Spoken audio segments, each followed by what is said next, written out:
Let's ramble. The Weekly Ramble. This is the segment where I take a timer, set it for 22 minutes, and ramble about art. We are a go. So I'm keeping my eye on the microphone, but it might drop. So if you're watching the rebroadcast live stream, maybe forward ahead. We'll see. I'll try to catch it. But yeah, I thought about time a lot this week. How it evaporates so easily, and how that annoys me.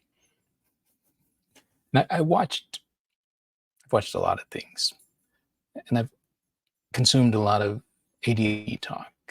And one of the things I've heard, I read, I listened, is that Terry, what's up? I'm talking to the live chat. I'm just rambling here. But yeah, so ADHD, you don't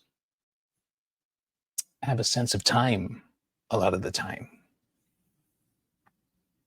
And what that means is that you can, for example, go into the studio and then,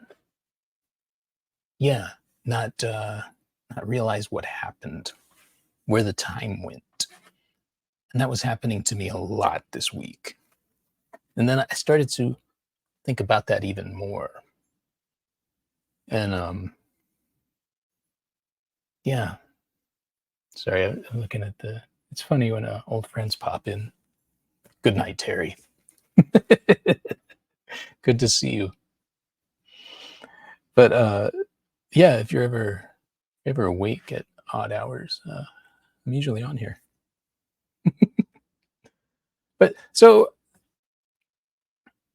I thought about the time thing. I thought about how I grew up. I thought about a lot of my life has been improv, because that's what I grew up in, was a house where things were very much improv. Things didn't happen at the times they were supposed to. It was chaotic. And I realized that when I became a father, I did not want that. And so weekly, there is a structure. There's a structure that's very hard on me, but my things get done when they're supposed to. And I do have to improv, but it's not of my doing.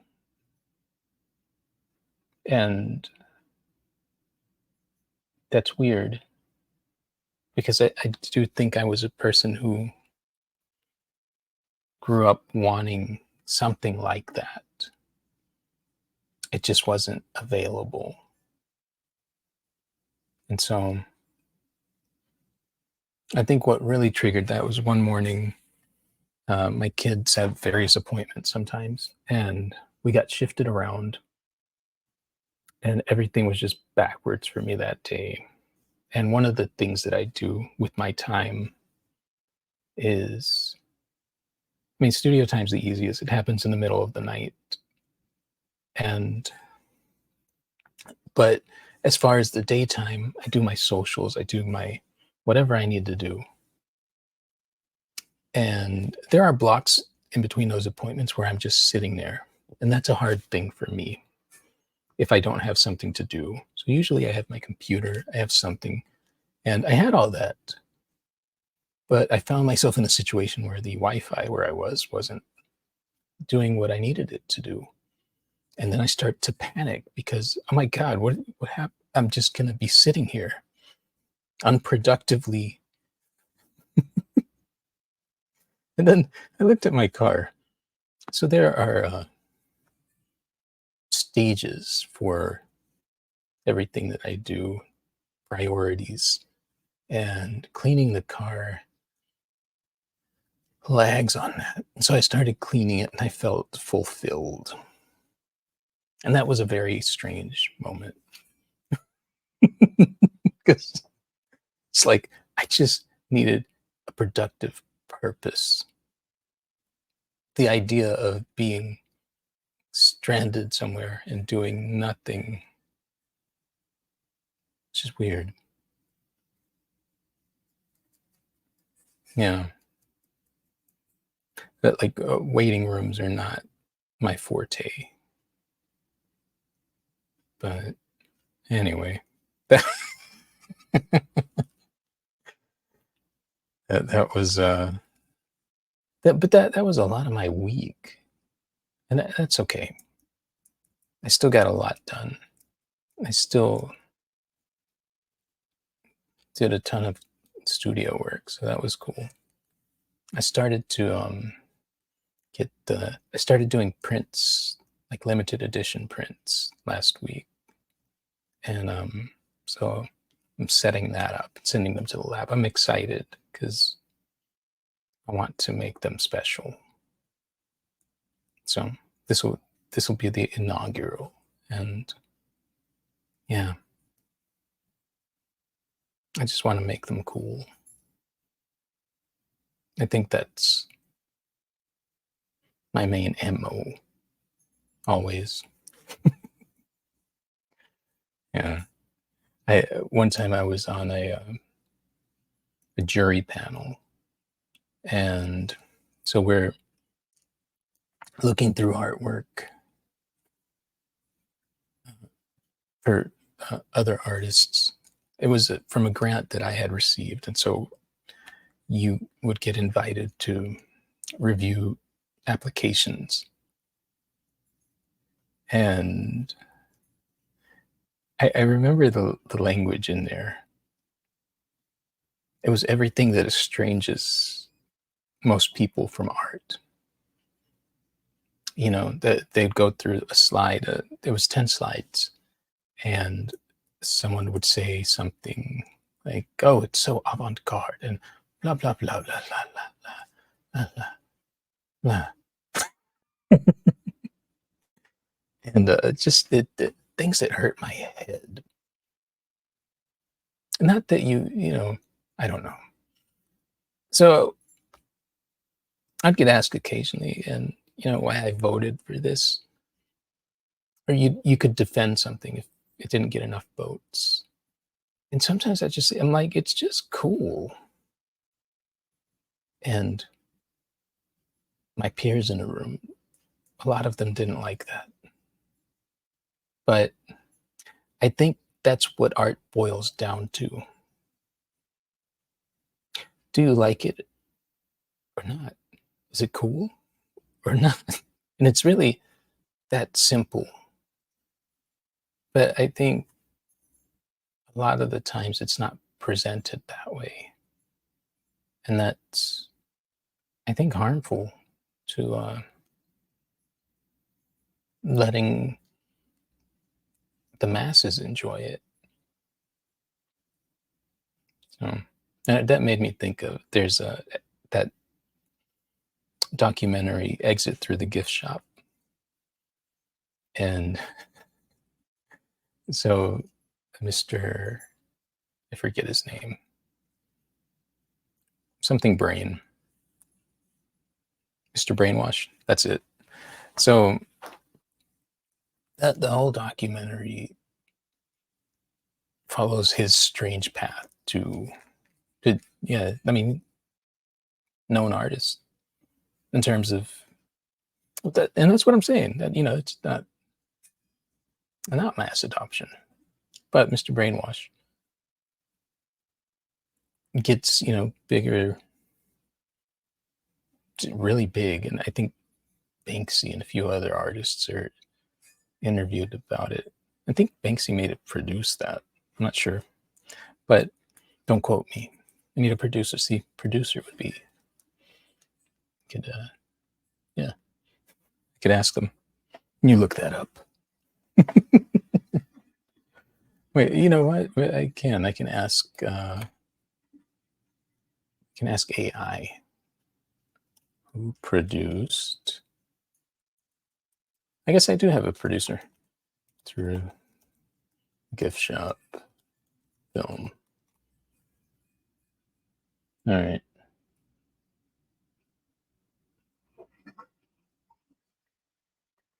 Huh. Yeah. Okay. Yeah. Banksy. There you go. Thank you, producer. AI robot. I love that. Yeah. I feel empowered in this moment by my new producer. I'm just gonna call him Frankie.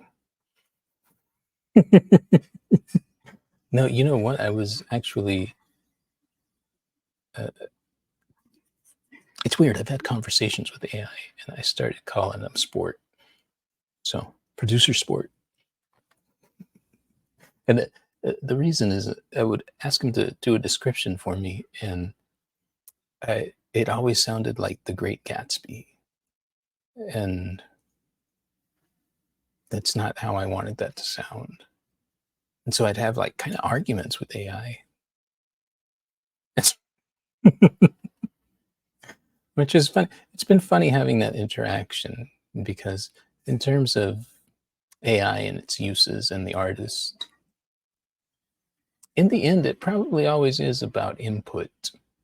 That will never, that will always be needed. So, and yeah, that that comforts me. I don't know if it comforts me. I like it though. I like the idea that the input is needed. That a thing can be made, but there still needs to be decisions, and there still needs to be strategy and composition, or how something evolves or exists. Yeah, yeah. I'm still stuck in big league chewing gum land. I think Chubbs is back there. I love. I don't know. I enjoy my little binges. I forgot though because I was doing Cracker Jack ball players for a while. I may need to go back to that one because that is a cool baseball card set. So yeah, I need to. What I love it when well, any media is part monochrome and then there's color. I love the contrast of that. It makes me happy. It just feels surreal, I guess. And I enjoy surreal. Yeah. I think I'm still like recovering from this week. I'm not through it. There's still the weekend. So yeah, I'm gonna pray for myself. One of my favorite comedy bits is not one of my favorite, but this well from this comic from, oh man, I'm blanking on the name. But he said the bit was, sometimes I'm going through a hard time. Somebody will say, I'll pray for you. It's like, I'm going through a hard time and you're just going to sit there and pray for me. It's like, make me a sandwich. So I might remember who that was later. But that was funny. I've been watching, uh, my favorite comedian is Dave Attell. And how I became a fan, I think like probably a lot of people, was the show Insomniac. And what I loved about that show was that it started with him in a comedy club. And then once his set was done, he would go out into the night and just be up all night looking to see what was doing in each town that he was in. And so to me, really processing that because comedy is an art. To sit there, I guess it's part of what inspired me to ramble for 22 minutes to see if, but it's different, I guess, but it is different because there's a lot of prep work into what they do. And I don't know, but it did inspire this. But my point is, or what I was focusing on, trying to, this is the ramble, different from my collected musings. What I liked was that he presented that art form at the beginning, and then he went out into the world and interacted with the world as that comic, as that artist that always fascinated me. I don't know that I put it together that way, but that's what I loved about that show. And aside from just loving his humor, but yeah, so I was soaking up a lot of him talking. And it made me happy to have that realization and realize that it's inspired me in a lot of weird ways. Yeah. Well, art in general, it's entertainment, and I mean, what a format to really grasp at in is stand-up comedy. So yeah, I might have to do a Dave Attell portrait. I remember I saw him once. So what happened was I was driving home. Across from me was the Houston Improv, and I saw the sign that he was there tonight. So I, screeching tires, U-turn. I'm running because the show's at 7. I think it was like 6:50.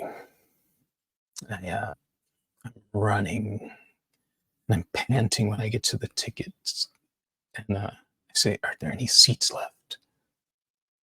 And the guy says, "Yeah."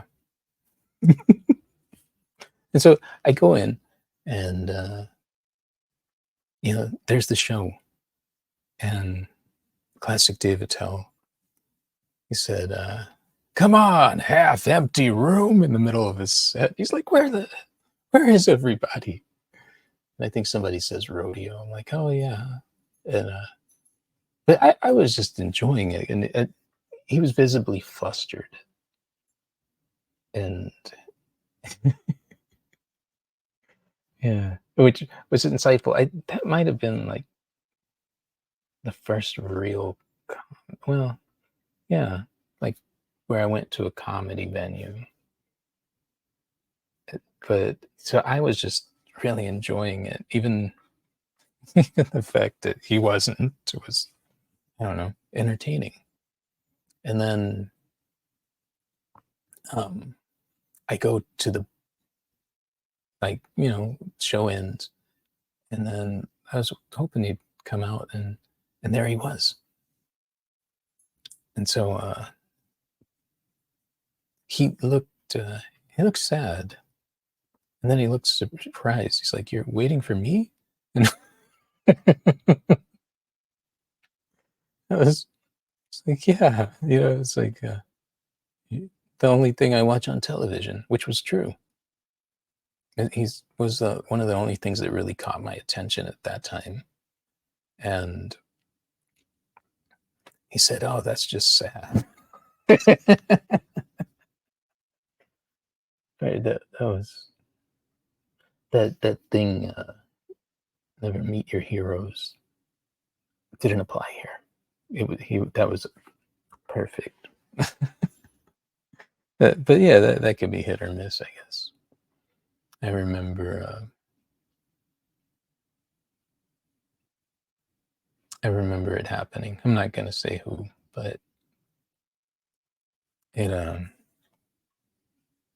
was cool for a while, but then I started to really see this person, and you don't know what other people go through, but it was just so negative. Like, and it made me sad because it wasn't the artist that inspired me. It still inspires me. And I get it. You don't live somebody else's life, and it's not a judgment. It's just that thing I'm thinking about where, yeah, I was always, I still am.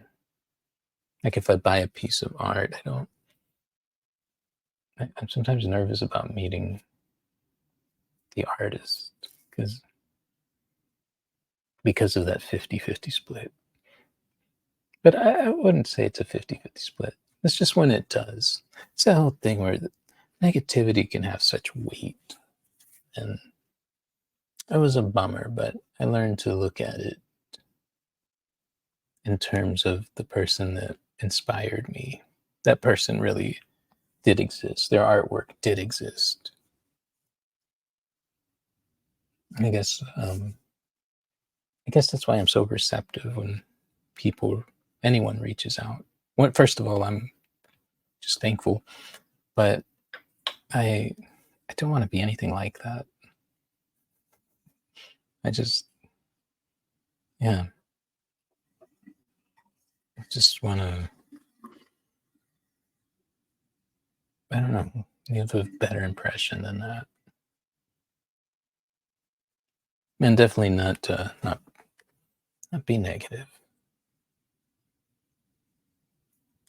I think that type of thing happens once, like, I guess negativity, because it, post Ramble, I think negativity happens because maybe in some respects it's kind of easy to complain. And it's often forgotten to be grateful. So, which I do every day. I'm grateful that I'm sitting here talking to my computer in the middle of the night. I have that luxury. With that, I think I'm out of here. Here, I'm going to follow I'll sign out of the musing, and then I'll look around and follow some of the people that popped in. All right, until next time, this has been